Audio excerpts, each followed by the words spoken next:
Some of us would know the background to the text. It was when this giant Goliath was facing down Israel, a guy about 9 feet plus tall, and was saying, "Do you have a man who will challenge me?" And none of the Israelites wanted to step out and challenge Goliath because of his size and his strength. And David came up and says, I will challenge this obstacle, this barrier, this obstacle that is standing in the way of God's people. I will challenge him. I will fight him, and I will win. And they looked at David and says, "You little shepherd boy, you know, how can you challenge this 9-foot man, giant of a man, and win?" And David, began to tell the story of, he being a farmer boy and looking after his father's sheep. And he says, a lion came and took one of the lambs, and I smote the lion and killed him and delivered the lamb, rescued the lamb out of his mouth. And another occasion, a bear came by, and I did the same thing. I smote it and killed it and took the lamb out of its mouth. And just as how the Lord delivers me from the mouth of the lion, and just as how the Lord delivers me from the mouth of the bear, He will deliver me from this Philistine Goliath. And so I said, all right, cool. Since you said that, in Jamaican language, so he took off his armor. That is what he would wear to protect him in war. He took off his sword, and he took off what you call it, he took his shield, and he had this coat made out of metal, that if they shoot an arrow at him, it would pierce his chest and kill him. And he put all of that on David. And he says, all right, David, luck with you. I give him a look, go on, go fight him. David only put on all of those things, Sister Lurleen, they began to heavy him down. And he said to the king, I can't wear these. I'm not used to this. I'm not used to this. They're hindrances, they're things that are stopping. These things will stop me from moving about freely. I can't wear them. I can't go out to battle with them. And so he took them off, Sister Mom. And he went to the brook and he picked up 5 rocks, 5 stones. And he took his sling. And I want us to clear things up here at church today. It was not a slingshot. And 2 little pebbles like marbles, as we are told sometimes in son. It was not a slingshot. It was a sling that you probably put a half-a-pound stone in, and they wheel it like this, and let it go.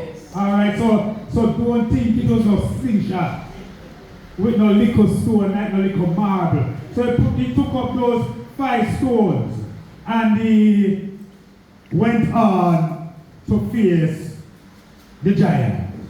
And by now, all of us would know, based on our Sunday school upbringing, how the story ended. We know how the story ends. It ends with Goliath being conquered by one of those stones from the sling, and David cutting his head off. So we know how that story ends. What are we talking about? No Goliath today. That's right.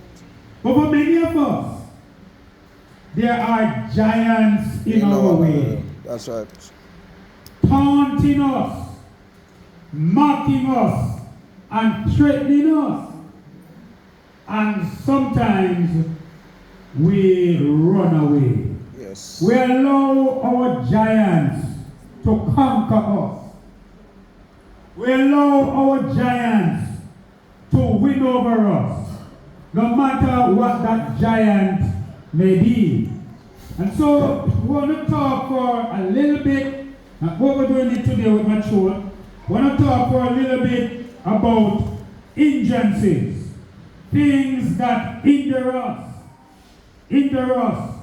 from getting to where we want to go. You know, last week and the week before, we talked about delay. I know we talked about Lot's wife. And we talked about the fact that she allowed the worldly wealth and riches of Sodom to captivate and capture her, and it became a giant in her life. I know in the King James Bible, Sister Sharon, Jesus Christ says, remember Lot's wife. You know, remember Lot's wife. And in John, it says, the King James Bible says that she looked back. But the real translation in the original language was simply that she kept looking back, to the point that she was turning back. She kept looking back, wanting to go back. Don't you feel like poodle was left here in the house? Or whatever it was, but she kept looking back. And so Sodom became that giant in her life that would have stopped her from accomplishing what she wanted to accomplish. And like Goliath to the Israelites, they couldn't do a thing. They couldn't move forward, they couldn't fight their war, they couldn't fight their battle, because Goliath was standing in their way. And I'm asking us today, what is stopping us from winning? What is stopping us from going forward, from being victorious? What giant are we facing? Are we going to be like the Israelites who cowered in fear and was frightened and afraid? Or will we be like David, who said, you come to me with a sword and a spear, but I come to you, you giant, in the name of the Lord. I come to you, you giant, in the name of the Lord. So there are so many giants that stop us from winning, and we allow that to happen, not knowing, like David, that our giants can be conquered. That's right. We can win over our giants. Sometimes our giants, all right, are people. Yes. Our giants are individuals that we know very well. You know, over in the Old Testament, the Israelites were supposed to go back after captivity and rebuild the temple. Nehemiah was the guy who was commissioned along with Jeremiah to go back to Jerusalem and rebuild the temple. When they went back to Jerusalem, Sister Etta, they found out that, boy, everything burned down. The walls were broken down.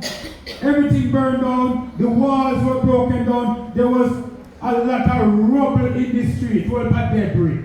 You know, everywhere mash up. You know, like how Trump have mash up down at Iran have mash up over Israel and all those other places. And you look at the TV and see here, rubble and everything break down. And they were commissioned and they will go to build back God's house. Go build back God's house. And when they went there, the Bible said there was so much debris and rubble and trees have grown up all over the place. And they were starting to rebuild. And some people said, no, can't do it. It can't be done. Look how the place stay. It can't be done. You can never. And they begin to discourage them and to tell them that it can't be done. And sometimes in our lives, the giants we face are people. people who are telling us it don't make no sense.